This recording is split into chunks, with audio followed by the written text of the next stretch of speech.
로마서 5장 18절에서 21절의 말씀입니다.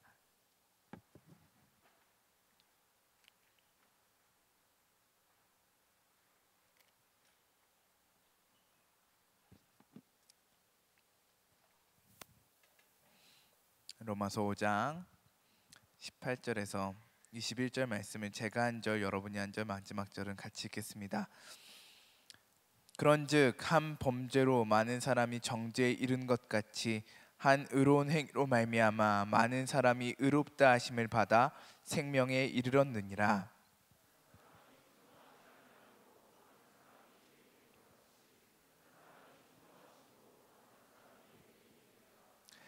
율법이 들어온 곳은 범죄를 더하게 하려 함이라. 그러나 죄가 더한 곳에 은혜가 더욱 넘쳤나니. 다 같이 읽겠습니다.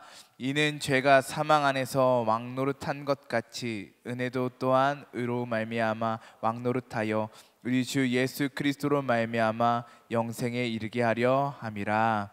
아멘. 할렐루야. 하나님께서 오늘 우리의 예배를 기쁘게 받아주실 줄 믿습니다. 하나님께서 우리 이 자리 가운데 임재하여 주시며 우리를 통해 영광 받아주시고 우리를 만나주시고 우리를 구원해 주시고 우리를 회복시켜 주실 줄 믿습니다. 우리 오늘 기도해 주신 오성진 피택장로님 감사드리고요. 또 우리 간증해 주신 임지수 자매님, 신윤철 형제님, 박진영 자매님 감사드리고, 또 우리 특순해 주신 우리 대학부 2022년 대학부 졸업자들 사랑하고 축복하고 감사합니다. 또 오늘 입대하는 모든 형제님들, 입대하는 형제님들, 또 제대한 형제님들, 또 휴가 나오고 입국하는 모든 지체들, 출국한 모든 지체들 사랑하고 축복하고 어디에서 무엇을 하든지 하나님의 큰 은혜를 누리기를 바라고요. 오늘 이 마지막 예배에 새 가족으로 온 우리 김민혁 형제님 사랑하고 축복하고요. 이곳에 잘 적응하여서 하나님의 풍성한 사랑을 누리기를 간절히 소망합니다. 오늘 마지막 2022년 마지막 날이고요. 그리고 이제 내일은 새해인데요. 우리 미리 한번 인사해 볼까요? 새해 복 많이 받으세요. 다시 한번 2022년 하나님의 은혜입니다. 새해 복 많이 받으세요. 네. 감사합니다. 오늘 아까 광고한 대로 8시 40분 9시 40분, 10시 40분, 11시 40분에 송근영신 예배가 계속 있습니다. 내가 내일 좀 일찍 일어나서 빨리 자고 싶다 하시는 분은 8시 40분에, 그럴 분은 거의 없으신 것 같지만 8시 40분에 예배가 있고요. 딱 내가 난 땅땡 하면 예배 드리고 싶다, 11시 40분에 네, 유튜브로 예배 드리시면 되니까요. 여러분 큰 은혜를 누리시길 바랍니다. 오늘 2022년 오늘 우리에게 주시는 하나님의 말씀은요, 은혜가 왕입니다 라는 제 말씀을 나누고자 합니다.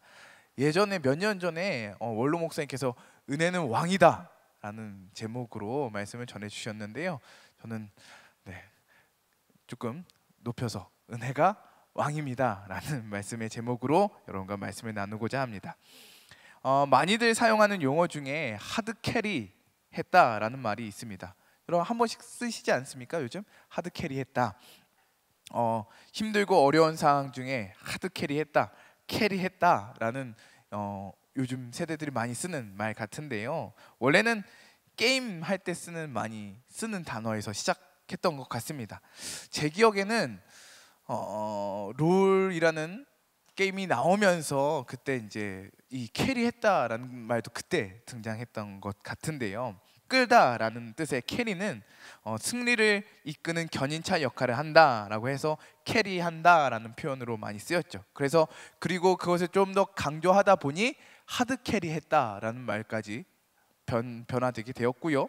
또 최근에는 멱살 잡고 하드 캐리했다라는 말도 자주 쓰는 것 같습니다. 우리 생활 전반, 게임뿐만 아니라 우리 생활 전반에 이 말들을 많이 쓰는 것 같아요. 만약에 우리 팀 모임, 우리 마지막 팀 모임 했는데 팀 모임 분위기가 애매했는데 우리 팀에 세 가족이 와서 하드 캐리했다라는 말도 우리가 많이 쓰지 않습니까? 또 지난 월드컵 때 아르헨티나가 우승하는데 누가 중요한 역할을 했죠? 메시가 중요한 역할을 했죠. 메시가 아르헨티나를 멱살 짚고 하드 캐리해서 우승했다라는 말도 많이 하고요. 우리나라가 16강 어떻게 할 수 있었습니까? 손흥민이 마스크 쓰고 하드캐리해서 16강에 진출할 수 있었던 것이죠. 이처럼 우리 하드캐리라는 말을 많이 쓰는데요, 오늘 말씀에 하드캐리와 비슷한 의미를 지닌 표현이 바로 왕노릇입니다. 우리 21절 말씀 다 같이 한번 읽어볼까요? 시작. 이는 죄가 사망 안에서 왕노릇한 것 같이 은혜도 또한 의로 말미암아 왕노릇하여 우리 주 예수 그리스도로 말미암아 영생에 이르게 하려 함이라. 아멘. 여기서 왕노릇은요, 전체적인 문맥상으로 볼 때에 왕노릇한다, 높은 위치를 차지한다, 군림하다라는 뜻이기보다는 이끌다, 우리가 흔히 말하는 캐리했다라는 의미가 더 맞을 것 같습니다. 로마서 5장 12절 말씀에 보면요, 그러므로 한 사람으로 말미암아 죄가 세상에 들어오고 죄로 말미암아 사망이 들어왔나니 이와 같이 모든 사람이 죄를 지었으므로 사망이 모든 사람에게 이르렀느니라. 할렐루야. 다시 한번요. 한 사람으로 말미암아 죄가 이 세상에 들어왔어요. 죄로 말미암아 사망이 들어왔나니 이와 같이 모든 사람이 죄를 지었으므로 사망이 모든 사람에게 이르렀느니라. 한 사람 아담이 누구? 한 사람 아담이 죄를 저질렀습니다. 하나님께 불순종하고 하나님께 죄를 범죄하였습니다. 그 죄 때문에 이 한 사람이 모든 죄를 이끌었다는 거죠. 이 한 사람 아담이 모든 사람을 죄로 사망으로 이끈 것입니다. 아담이 하드캐리에서요, 모든 사람을, 이 세상 아담의 후손인 모든 사람을 죄로 사망으로 하드캐리했다라는 것입니다. 그 죄로 말미암아 아담이 범죄함으로 모든 사람이 이 죄에 이끌려 살게 되었는데, 그 죄로 말미암아 모든 인생은 소망 없는 인생, 가치 없는 인생이 되어버렸다라는 것이죠. 우리 모두는, 저와 여러분은 아담의 후손입니다. 아닌 사람이 있으십니까? 아니요. 이 세상에 있는 모든 사람은 아담의 후손입니다. 아담이 범죄함으로 말미암아 아담의 후손은 누구나 죄에 끌려가는 인생, 연약한 인생, 죄에 묶여 사는 인생, 죽을 수밖에 없는 인생, 소망 없는 인생이 되어버렸다라는 것입니다. 성경에 수많은 믿음의 사람들이 나옵니다. 그런데 성경은 그 믿음의 사람들을 통해서 이 사람은 이렇게 잘 믿고 훌륭한 사람이야, 너도 그렇게 살아라 라고 이야기하고 있는 것이 아닙니다. 오히려 성경은 우리 모든 사람이 그 누구도 예외할 것 없이 죄에 끌려가는 인생, 연약한 인생, 소망 없는 인생이라고 말해주는 것입니다. 여러분, 믿음 하면 누가 떠오르십니까? 믿음의 사람 하면 누가 떠오르시죠? 누구?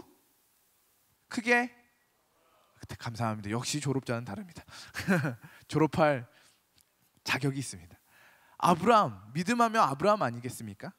그런데요, 창세기 12장 보면 하나님께서 아브라함을 불러주시죠. 그리고 약속해 주십니다. 1절부터 3절 말씀 제가 볼게요. 여호와께서 아브라함에게 이르시되 너는 너의 고향과 친척과 아버지의 집을 떠나 내가 내게 보여줄 땅으로 가라. 내가 너로 큰 민족을 이루고 내게 복을 주어 내 이름을 창대하게 하리니 너는 복이 될지라. 너를 축복하는 자에게는 내가 복을 내리고 너를 저주하는 자에게는 내가 저주하리니 땅의 모든 족속이 너로 말미암아 복을 얻을 것이라 하신지라. 할렐루야. 하나님께서 아브라함에게 약속해 주셨습니다. 아브라함을 찾아가 주시고 아브라함을 부르시고 아브라함에게 약속해 주셨습니다. 그런데 그 같은 장 12장에 보면요, 지금 1절부터 3절 말씀 읽은 거 아니겠습니까? 그런데 11절부터 13절 읽어보면요, 참 재밌는 이야기가 나옵니다. 12장에서요 11절부터 13절 말씀에 보면요, 아브라함은 애굽에서 아내를 누이라고 속입니다. 한번 이 아브라함이 말하는, 뭐라고 표현할까요? 이 아브라함이 말하는 이 격한 표현을 쓰겠습니다. 꼬락선이나 한번 잘 보십시오. 11절 말씀. 그가 애굽에 가까이 이르렀을 때에 그의 아내 사라에게 말하되 내가 알기에 그대는 아리따운 여인이라. 여기까지 좋습니다. 아내에게 당신 아름답습니다, 좋은 표현 아닙니까? 당신 너무 아름다워. 너는 아름다워 하면서 아내에게 아름답다, 당신 너무 아름답다라고 칭찬을 합니다. 그런데 12절 말씀, 애굽 사람이 그대를 볼 때 이르기를 이는 그의 아내라 하여 나는 죽이고 그대는 살리니. 13절 말씀, 원하건대 그대는 나의 누이라 하라. 그러면 내가 그대로 말미암아 안전하고 내 목숨이 그대로 말미암아 보존되리라 하니라. 재밌는 말 아닙니까? 아브라함이 이렇게 말하는 거예요. 이게 말입니까? 남편이 한 말입니까? 쉽게 말하면 이런 거예요. 지금 당신 너무 아름다워. 그래서 애굽 사람들이 당신을 보면 뺏어갈 것 같아. 날 죽이고 당신은 뺏어갈 것 같아. 그러니까 우리 당신도 살고 나도 사는 방법이 있어. 그것은 뭐냐? 당신이 나의 누이라고 하는 거야. 그러면 당신도 살고 나도 살고 할 수 있지 않겠어? 라고. 이 남편이 할 말입니까? 여러분, 아브라함 같은 남편은 만나지도 마십시오. 절대 안 됩니다. 이 남자도 아니죠, 남편도 아니죠. 어떻게 아내에게 자기 살라고, 자기 죽을 것 같으니까 내가 당신 아내라고 하면 나는 죽이고 당신만 살 것 같으니까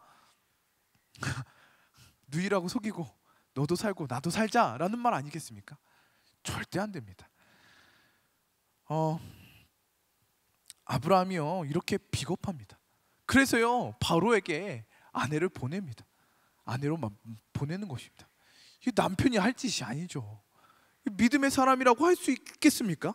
형편없는 사람이죠. 그 다음 아브라함이 또 하나님의 약속을 잘 기다린 것도 아닙니다. 분명 하나님께서는 아내 사라를 통해 아들을 주신다고 약속하셨는데 못 기다리고 그 여종 하갈을 통해 이스마엘을 낳죠. 물론 저희가 이렇게 아브라함을 격하해서 말하긴 했지만 아브라함의 훌륭한 면이 있습니다. 좋은 면이 있고 믿음이 훌륭합니다. 그러나 성경에서 조명하는 아브라함은 아담의 후손, 죄에 끌려가는 인생, 비겁한 인생, 연약하고 소망 없는 인생임을 말해주고 있다라는 것입니다. 그 다음 또 보실까요? 또 믿음의 좋은 사람 누구 생각나세요? 다윗 있지 않겠습니까? 우리 최근에 계속 사무엘하 말씀 들으며 다윗 이야기를 듣고 있는데요. 다윗 훌륭하죠. 그러나 최근에 새벽을 깨우는 가정의 사무엘하 말씀을 들으며 우리가 듣다시피요, 이 다윗은 우리아의 아내 밧세바를 범하고요, 그 남편 우리아를 전장에 보내 죽게 합니다. 그 아내를 다시 취했고요, 그로 말미암아 다윗의 집에는 칼이 끊이지 않는 그런 저주를 받게 되었다는 것이죠. 정말 나쁜 사람 아닙니까? 이 사건만 보게 된다면 다윗은 정말 형편없고 극악무도한 죄를 저지른 사람입니다. 다윗 그 역시 죽을 수밖에 없는 죄인이며 연약한 인생, 소망 없는 인생이라는 것을 성경은 증언하고 있습니다. 그런데 마태복음 1장 1절 말씀에 보면 이렇게 나옵니다. 아브라함과 다윗의 자손 예수 그리스도의 계보라. 그러면서 계보가 쭉 나오는데요, 이 계보에 나오는 모든 사람의 공통점이 무엇이냐? 아담의 후손이라는 것이고요, 죄에 끌려가는 인생이라는 것이고요, 죽을 수밖에 없는 인생이라는 것이고요, 연약한 인생, 소망 없는 인생이라는 것입니다. 다시 말해 이 계보는 죽음의 계보이고요, 저주의 계보이고요, 연약한 인생, 죄에 하드캐리 당해서 끌려가는 인생, 질질 죄에 끌려가는 사망으로 가는 죽을 수밖에 없는 그 계보가 마태복음 1장 1절에 나오는 1장에 나오는 그 계보, 아브라함과 다윗의 자손, 그 나오는 계보라는 것이죠. 신약에 보면요 또 누가 나오느냐? 대표적인 제자 베드로가 나옵니다. 무려 3년이나 예수님이 따라 다녔습니다. 주는 그리스도시요 살아계신 하나님의 아들이십니다 라고 고백하였죠. 그랬지만 또 다른 사람들은 다 부인하겠지만 나는 부인하지 않겠습니다 라고까지 선포하고 자신하였죠. 그러나 결정적인 순간 그는 예수님을 모른다고 3번이나 부인하였고 예수님을 떠나갔습니다. 뭘 말하는 거예요? 이게 모든 사람의 모습이라는 거예요. 모든 사람, 한 사람도 예외할 것 없이 아담의 후손은 누구나 죄에 끌려 살고요, 연약하고요, 부족하고요, 실수투성이고요, 실패투성이고요, 연약한 그런 불쌍한 소망이 없는 인생임을 성경은 말해주고 있다라는 것입니다. 우리 모두는 불완전한 인생이며 우리 모두는 소망 없는 인생입니다. 여기에 빨리 눈 뜰 수 있는 저와 여러분이 되기를 간절히 소망합니다. 나는 착해. 나는 어느 정도 가능성이 있어. 나는 모태신앙이야. 나는 제법 괜찮은 사람이야. 그래서 나는 노력도 하고 착하기도 하고, 그래서 나는 평범하게 별 문제 없이 잘 살 수 있을 거야 라는 막연한 기대를 가지고 살아가는 분도 이 자리에 있을 거거든요. 제가 그랬습니다. 제가 중학생 때 정말 어리석은 생각을 했던 게 아직도 기억이 나요. 혼자 무슨 생각을 했느냐? 나는 법 없이도 살 수 있어. 와, 진짜 또라이 아닙니까? 지금 생각하면 정말 부끄럽고 한심하기 짝이 없는데요, 여러분들도 이런 생각하며 살아가는 사람이 분명 있을 거라는 거죠. 아니요, 대단히 착각하며 살아가는 것입니다. 우리 모두는요, 소망 없는 인생을 살아가고 있습니다. 우리 모두는 죄와 사망의 멱살이 잡힌 상태로 그로 말미암아 언제든지 문제가 생길 가능성을 가지고 살아가는 것이 저와 여러분의 인생이라는 것입니다. 우리는요, 죄와 사망의 멱살에 잡혀 있습니다. 지금 안 그런 것 같고 지금 문제가 없는 것 같지만 언제든지 문제가 생길 가능성이 우리에게 있다라는 거죠. 그건 시간 문제입니다. 여러분, 우리 인생 평범하게 살 수 있다? 그건요, 말도 안 되는 신기루예요. 없는 이야기예요. 우리는 죄와 사망의 멱살이 잡혀있기 때문에 그 아담이 하드캐리하는 거기에 끌려가는 인생이기 때문에, 죄와 사망이 왕노릇하는 인생을 살고 있기 때문에 우리는 소망 없는 인생이며 불완전한 인생이며 언제든지 문제를 만나는 인생, 연약한 인생, 실패하는 인생을 살 수밖에 없는 존재라는 것입니다. 그러나 성경은 이렇게 비관적으로 염세적으로 끝나지 않습니다. 우리는 죄의 멱살에 잡혀 있고 끌려갈 수밖에 없고 연약하고 소망 없는, 죽을 수밖에 없는 존재들이지만, 그러한 우리의 멱살을 붙잡는 다른 것이 있는데 그것이 무엇이냐? 은혜라는 것입니다. 한번 따라할까요? 은혜. 은혜. 우리가 성경에서 바라봐야 할 것은 무엇이냐면요, 이 사람이 대단하다, 이 사람이 훌륭하다, 나도 저렇게 될 수 있을까가 아니라, 성경에 나오는 모든 사람들은 아담의 후손이며 모든 사람은 죄인인데, 죄와 사망이 왕노릇하는 죄의 종, 죽음의 노예인데, 그러한 인생에 하나님의 은혜가 개입하신다는 것입니다. 우리의 인생은 죽음이 가득한 인생인데 하나님의 은혜가 침투한다는 것입니다. 하나님의 은혜가 우리를 어떻게 붙들고 가시는지, 하나님의 은혜가 우리를 어떻게 새롭게 하시는지, 하나님의 은혜가 우리의 멱살을 어떻게 붙잡고 이끄시는지, 그것을 바라봐야 한다는 것입니다.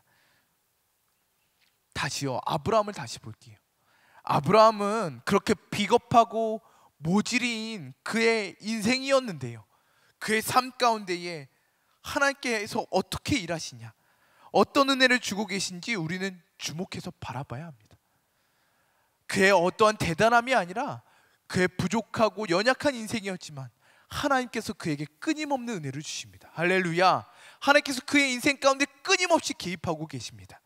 다윗, 그렇게 유혹하고 실패하고 넘어졌지만, 극악무도한 죄를 저질렀지만 그 실패한 자리 가운데, 그 인생의 자리 가운데에 하나님께서 그를 회복시켜 주시며 그를 구원하여 주시며 그와 하나님과의 관계를 회복하여 주시는 것입니다. 베드로, 그도 역시 예수님을 부인하고 떠났지만 하나님께서 그를 다시 찾아오시고 회복시켜 주시고 사명을 맡겨주시고 하나님의 은혜와 사랑을 누리게 하신다라는 것입니다. 마태복음 1장 1절 다시 한번 읽어볼게요. 아브라함과 다윗의 자손 예수 그리스도의 계보라. 다 같이 읽어볼까요? 시작. 아브라함과 다윗의 자손 예수 그리스도의 계보라. 그 계보는 분명 죽음의 계보였습니다. 아담의 후손, 죄와 사망에 끌려가는 인간들의 계보입니다. 그러나 그 계보에, 그 세계에 예수 그리스도께서 시간을 뚫고 침투하셨습니다. 그 죽을 수밖에 없는 계보에, 그 절망의 계보에 예수 그리스도께서 임하신 것입니다. 할렐루야. 그래서 그 계보는 더 이상 죽음의 계보가 아니라, 저주의 계보가 아니라 기쁨과 승리와 영광과 승리의 계보가 된 줄 믿습니다. 하나님의 은혜가 이 계보를 끌고 생명으로, 구원으로, 영광으로, 영생으로, 기쁨으로 끌고 가시는 것입니다. 할렐루야. 우리 오늘 로마서 5장 20절 21절 말씀 다시 한번 읽어볼게요. 제가 읽겠습니다. 율법이 들어온 것은 범죄를 더하게 하려 함이라. 그러나 죄가 더한 곳에 은혜가 더욱 넘쳤나니, 이는 죄가 사망 안에서 왕노릇한 것 같이 은혜도 또한 의로 말미암아 왕노릇하여 우리 주 예수 그리스도로 말미암아 영생에 이르게 하려 함이라. 아멘. 율법이 들어온 것은 범죄를 더하게 하려 함이라. 이것은요, 율법이 죄를 더 많이 짓게 한다라는 것이 아니고, 율법으로 말미암아 죄가 더 많이 드러나게 된다라는 말씀입니다. 율법으로 말미암아 이 땅에 수많은 죄가 드러나게 되었습니다. 그러나 그 율법을 통하여 우리는 우리의 죄가 얼마나 심한지, 우리의 죄가 얼마나 많은지 깨닫게 되었습니다. 그래서 이렇게 고백할 수 있는 것입니다. 죄가 더한 곳에 은혜가 더욱 넘쳤나니. 이 말씀도 마찬가지예요. 죄를 더 지으라는 말씀이 아니에요. 죄를 더 많이 지어야 은혜를 받을 수 있다, 이 말씀이 아니에요. 우리 죄는 이미 충분하게 많습니다.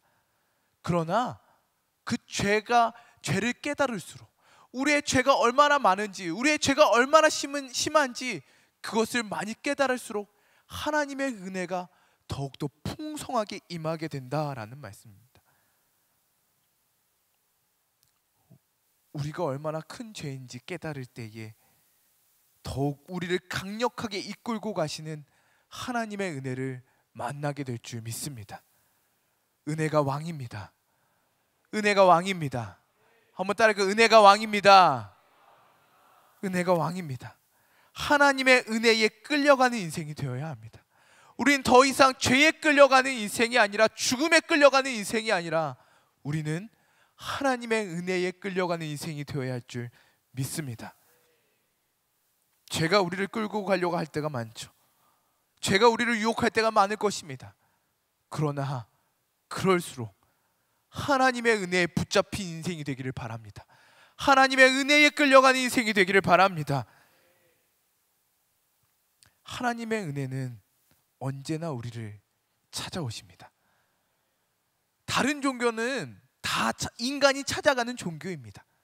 무엇을 많이 하고 고행을 해서 찾아가는 종교인데요, 기독교는, 우리가 믿는 예수님은 하나님의 은혜가 우리를 찾아오십니다. 하나님이 우리를 부르십니다. 하나님의 은혜의 통로, 첫 번째 통로가 무엇이냐? 그것은 하나님의 부르심입니다. 할렐루야. 하나님께서 우리를 왜 부르시냐? 왜 부르십니까? 우리에게 은혜 주시려고요. 죄에 끌려가는 인생이 아니라 은혜에 끌려가는 인생이 되게 하시려고 우리를 부르시는 줄 믿습니다.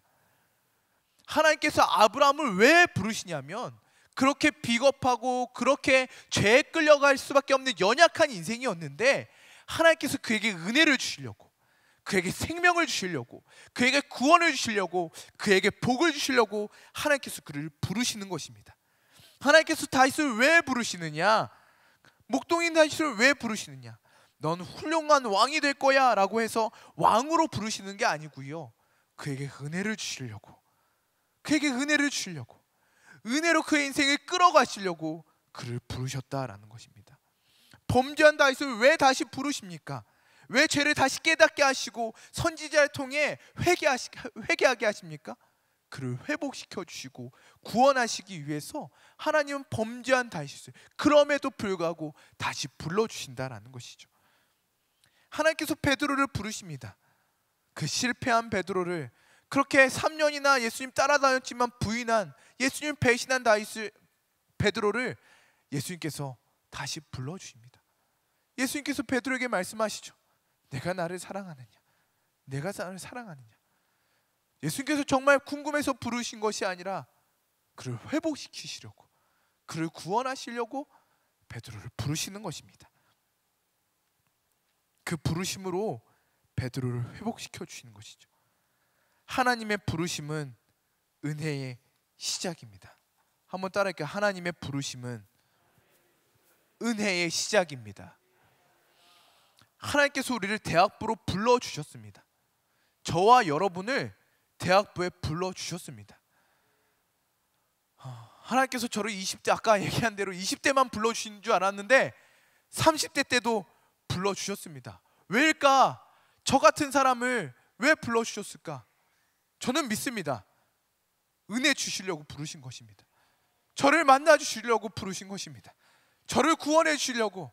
안 그러면 떠날 것 같으니까, 안 그러면 방황할 것 같으니까 이 30대에도 저를 이 자리로 불러주신 것입니다. 우리가 이 대학부에 그냥 온 것이 아닙니다. 여러분, 이 자리에 여러분 그냥 온 것이 아니에요. 오늘 새가족도 있는데요, 하나님이 여러분을 불러주셔서 이곳에 오신 것입니다. 내가 온 것 같지만, 내 발로 온 것 같지만 아니요, 하나님이 여러분을 불러주셨습니다. 토요일에 이 시간에 이 자리에 있는 것이 쉽습니까? 아니요, 절대 쉽지 않습니다. 특히나 시험 기간에 내 몸이 지치고 피곤할 때에, 관계 어려움이 생길 때, 몸이 지칠 때에 이 자리에 나오는 것이 결코 쉽지 않았을 것입니다. 더욱이 리더들은 예배뿐만 아니라 누군가를 섬기는 그 모든 일이 무겁고 힘겹게 느껴졌을 것입니다. 그러나 여러분 기억하셔야 될 것이 있습니다. 이 힘든 예배의 자리, 이 쉽지 않았던 리더의 자리, 하나님께서 왜 불러주셨느냐? 여러분을 회복시키기 위해서, 여러분을 구원하기 위해서, 여러분에게 은혜를 베풀어 주시기 위해서 이 자리에 저와 여러분을 불러주신 줄 믿습니다. 우리를 살려주시기 위해, 우리를 회복시켜 주시기 위해, 우리를 구원하시기 위해, 우리를 은혜로 이끌어 주시기 위해, 하나님과 함께하는 그 기쁨을 누리게 하시기 위해 우리를 이 자리로 불러주셨습니다.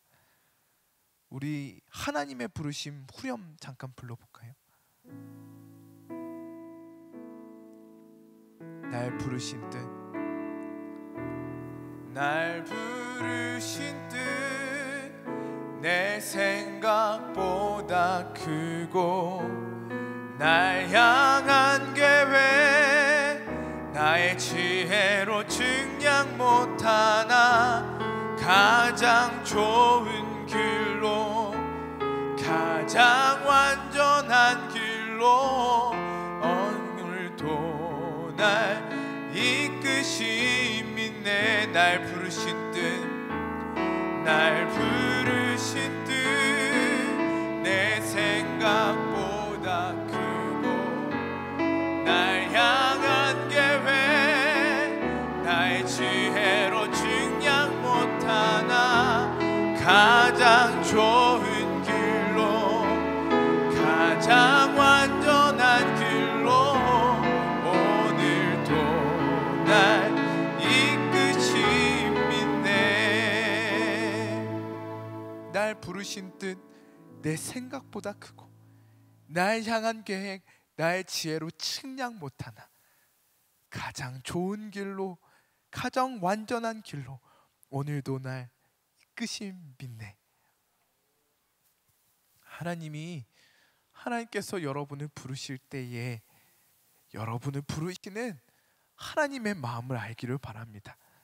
하나님 여러분 부르시는 거 여러분 힘들게 하려고 부르시는 거 아닙니다. 여러분 괴롭게 하려고 부르시는 거 아닙니다.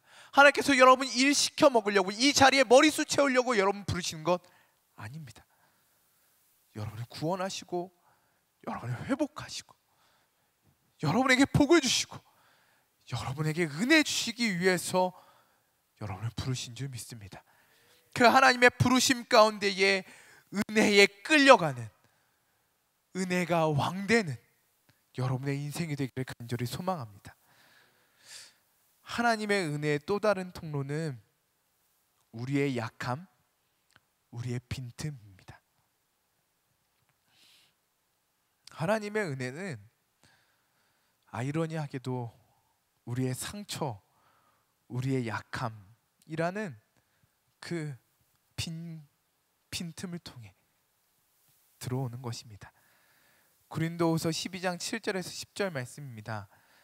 여러 계시를 받은 것이 지극히 크므로 너무 참하지 않게 하시려고 내 육체에 가시 곧 사탄의 사자를 주셨으니 이는 나를 쳐서 너무 자만하지 않게 하려 하심이라. 이것이 내게서 떠나가게 하기 위하여 내가 3번 주께 간구하였더니 나에게 이르시기를 내 은혜가 내게 족하도다. 내 은혜가 내게 족하도다. 이는 내 능력이 약한 데서 온전하여 짐이라 하신지라. 그러므로 도리어 크게 기뻐함으로 나의 여러 약한 것들에 대하여 자랑하리니 이는 그리스도의 능력이 내게 머물게 하려 함이라. 그러므로 내가 그리스도를 위하여 약한 것들과 능욕과 궁핍과 박해와 공고를 기뻐하노니 이는 내가 약한 그때에 강함이라. 아멘. 바울이 육체의 질병으로 인해 하나님께 간구합니다.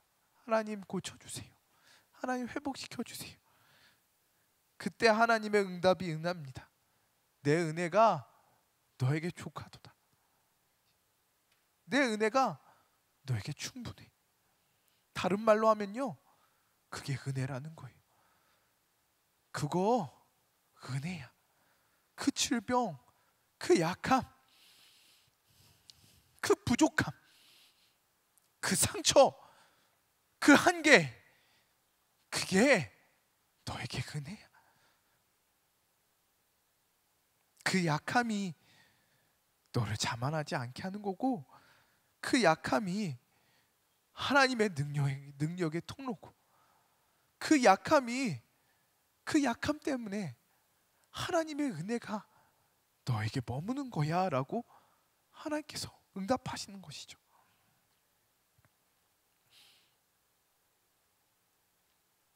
여러분이 대학부에서 정말 이 경험을 많이 하였으면 좋겠습니다.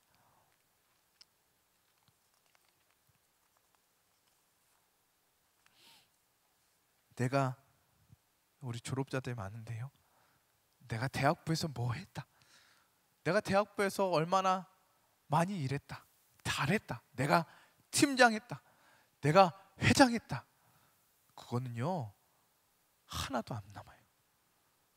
그거 여러분 대학부에서 잘한 거, 여러분의 인생에 문제가 생기고 폭풍이 불 때에 그거 능력이 하나도 나타나지 않아요. 그러나 대학부에서 실수한 것들, 아까 편지에서도 읽어드렸지만 대학부에서 실수한 것들, 부족했던 것들, 연약했던 것들, 직분 감당하다가 상처받은 것들, 한계를 경험한 것들, 도망가고 싶었던 것들, 그런 것들이 남는 거예요. 그런 것들이 여러분에게 많이 남아야 돼요. 왜냐하면 그래야 하나님의 은혜가 남는 것입니다. 그래야 그것 가운데 역사하시는 하나님을 경험하는 것입니다. 내가 이렇게 부족하고 연약하고 실수했는데 하나님께서 은혜 주셨다. 그게 여러분의 인생에 어려움이 있을 때, 시험이 올 때에 그 하나님의 은혜가 여러분을 붙들어 주시고 그 하나님의 은혜가 여러분을 끌고 가는 거예요. 그것이 능력이라는 거예요. 다른 것이 능력이 아니에요. 내가 대학부에서 잘한 거, 그 능력으로 남는 거 하나도 없는 거예요.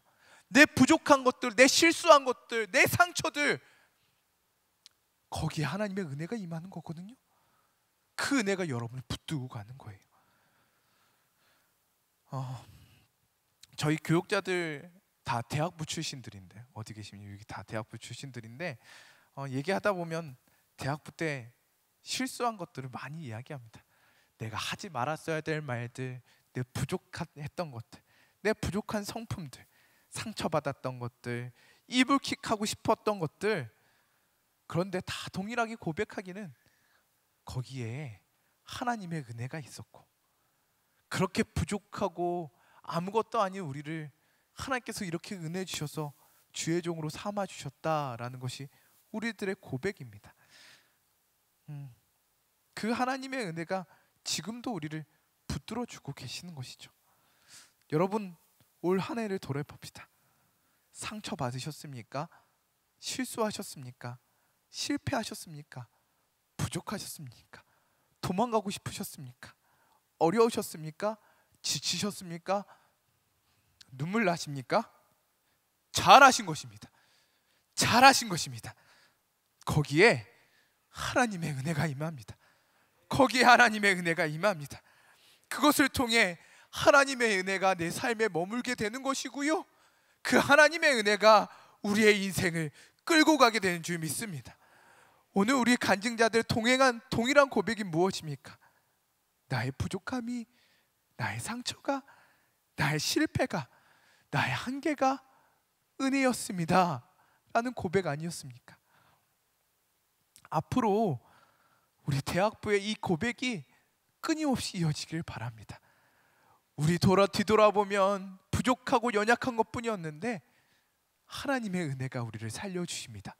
하나님의 은혜가 우리를 회복시켜 주십니다. 그 은혜를 누리는 저와 여러분이 되기를 바랍니다. 은혜가 왕입니다. 할렐루야. 우리의 인생은 더 이상 죄와 사망이 끌고 가는 인생이 아니라 은혜가 끌고 가는 인생입니다. 우리의 어제에 하나님의 은혜가 있습니다. 지금까지 살아온 거 다 경험이 다르고 살아온 환경이 다르겠지만 우리의 동일한 고백, 하나님의 은혜입니다. 우리의 과거를 돌아볼 때 하나님의 은혜의 흔적들을 발견하고 그것을 늘 기억할 수 있기를 바랍니다. 하나님은 이스라엘 백성에게 광야를 기억하라고 말씀하십니다.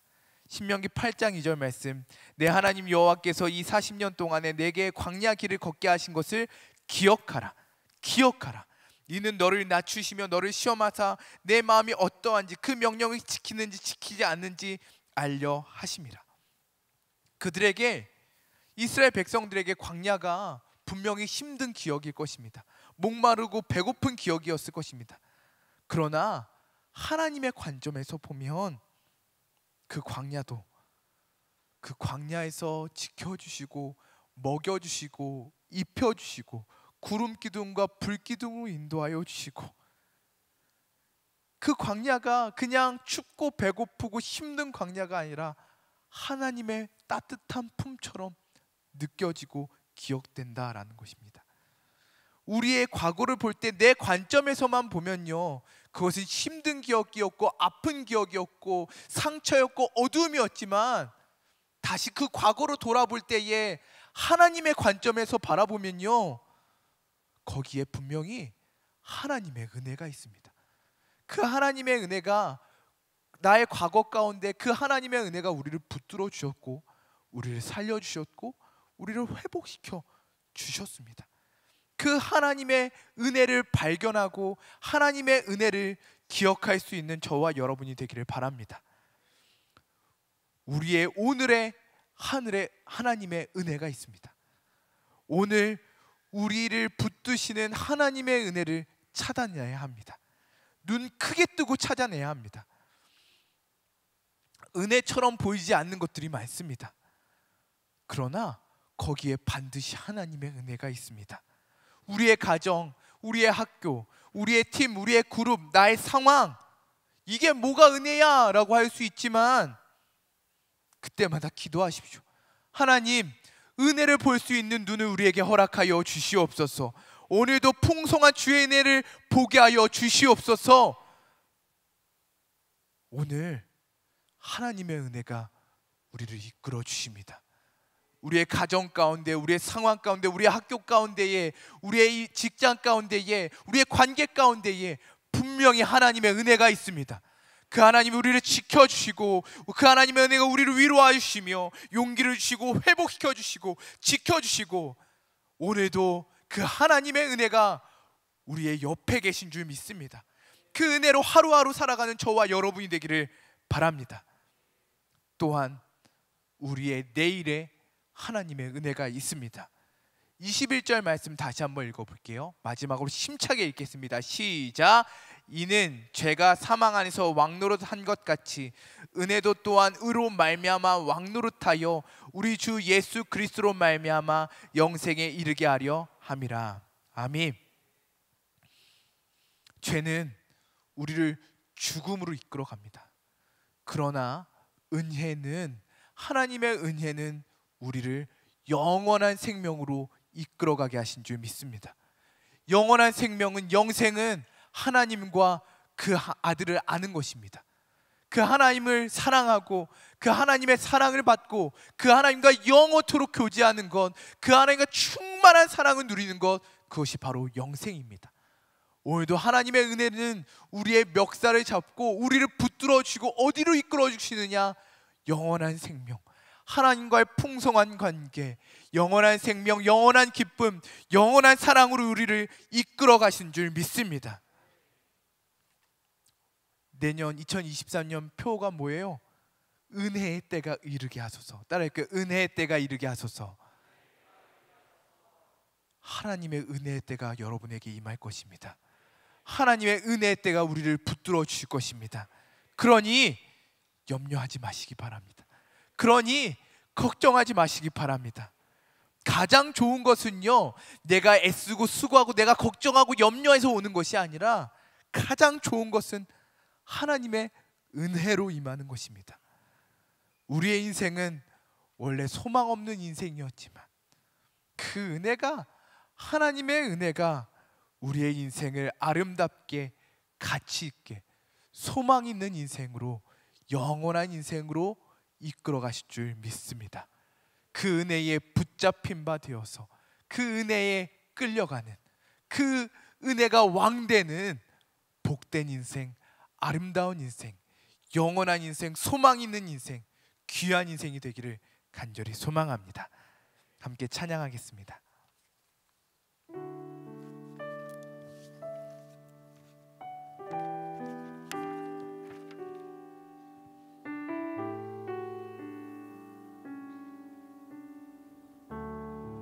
나를 지으시니가, 나를 지으시니가 하나님, 나를 부르시니가 하나님, 나를 보내시니도 하나님, 나의 나 된 것은 다 하나님 은혜라. 내가 달려갈 길, 나의 달려갈 길 다 가도록, 나의 마지막 호흡 다하도록, 나로 그 십자가 품게 하시니, 나의 나 된 것은 다 하나님 은혜라. 한량없는 은혜, 갚을 길 없는 은혜, 내 삶을 애워싸는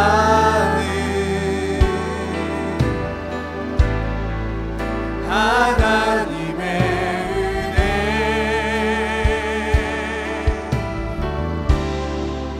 나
은혜가 왕입니다.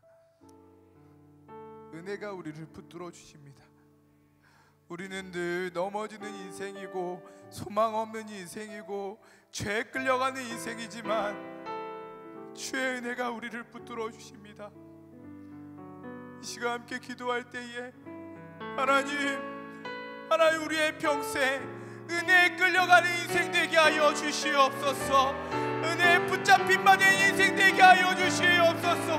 하나님의 은혜를 누리는 인생 되게 하여 주시옵소서.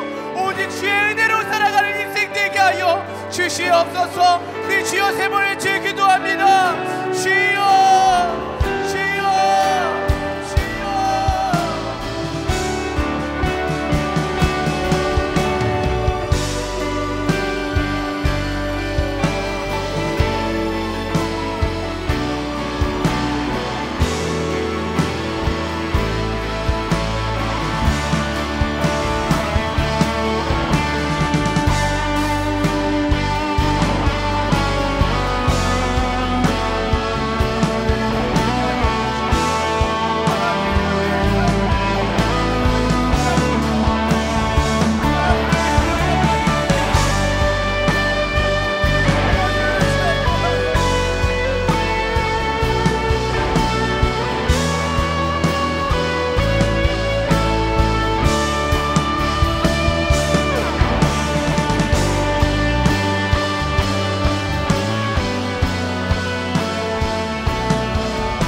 하나님,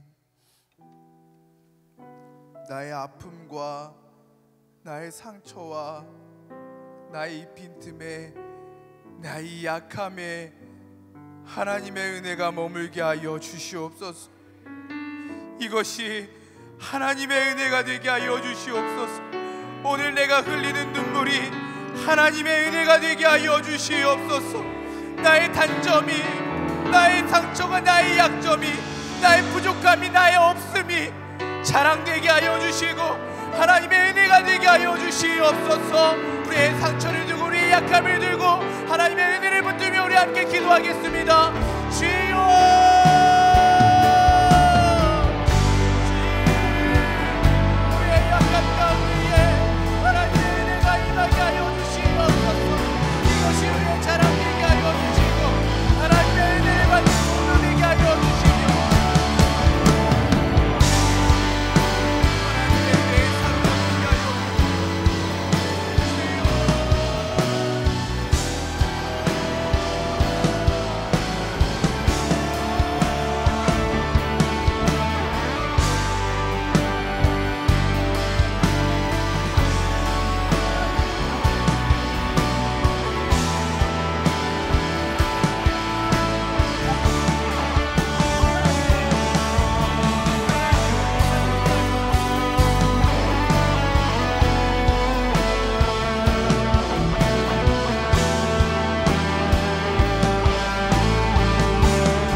하나님의 은혜는 파도입니다.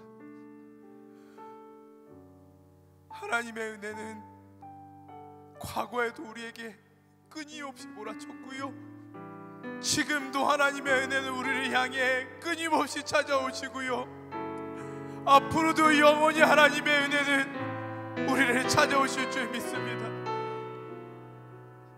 이 시간 우리 마지막으로 기도할 때에 우리의 모든 과거에서 하나님의 은혜를 발견하고 기억하게 하여 주시옵소서. 오늘 우리의 삶의 모든 자리에서 하나님의 은혜를 발견하게 하여 주시옵소서. 또한 우리의 앞날 걱정하지 않게 하여 주시고 염려하지 않게 하여 주시고 하나님의 은혜에 붙들고 살아가게 하여 주시옵소서. 우리 마지막으로 주여 삼차의 주여 기도합니다. 주여 주여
죄 많은 인생, 죄에 끌려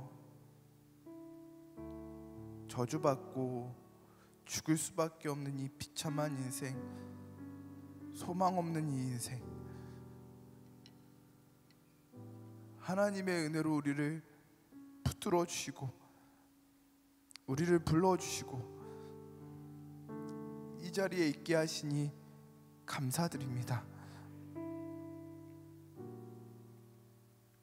지나온 날 생각해 보니 아픔도 많았고 상처도 많았고 부족한 것 투성이었지만 하나님의 은혜가 우리를 붙들어 주셨고 이끌어 주셨습니다. 하나님, 오늘 나의 옆을 바라보니 하나님의 은혜가 변함없이 우리를 붙들고 계십니다. 하나님, 우리의 모든 앞날에, 우리의 미래에 하나님의 은혜가 우리를 이끌어 주실 줄 믿습니다. 한 사람도 죄에 끌려가는 인생 되지 않게 하여 주시고 이 세상에 끌려가는 인생 되지 않게 하여 주시고 하나님의 은혜에 끌려가는 인생, 그 영원한 인생, 영원한 생명, 영원한 기쁨, 영원한 승리를 누리고 살아가는 우리 모든 대학부원들 되게 하여 주시옵소서. 우리의 아픔과 우리의 상처와 우리의 문제와 우리의 걱정과 우리의 연약함 가운데에 임하시는 하나님의 능력을 경험하게 하여 주시고 매일매일 오직 주의 은혜로 살아가는, 은혜가 왕이 되어 살아가는 복되고 아름다운 인생 되게 하여 주시옵소서. 하나님의 은혜가 우리를 붙들어 줄 줄 믿습니다. 주님 감사하고 또 감사하며 우리를 붙들어 주시는, 우리를 영원토록 붙들어 주시는 예수 그리스도의 이름으로 기도드립니다. 아멘.